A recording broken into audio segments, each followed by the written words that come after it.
बड़े छोटा हो हमारे करम में लिखाइल बावे वो का सोया मिलल बानी दहरद हो सोया मिलल बानी दहरद हो देखला पला गेला हाथा काठा महरद बुझला न दिलावा के दहरद हो हमारे करम में लिखाइल बावे वो का सोया मिलल बानी दहरद हो चंदन सुबास हमसे लेत बारे महाजा संतोष बेदर्दी हमके देत बारे सहजा देवर बारे छोटा रे सखी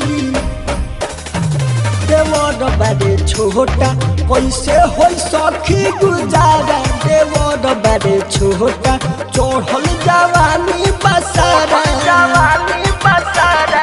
नैहर में रहनी यार मजा महारा ससुरा में ऐनी सवांग है गवारा देवर बारे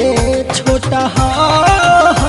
देवर बारे छोटा कैसे हो सखी गुजारा देवर बारे छोटा चढ़ल जवानी बसारा।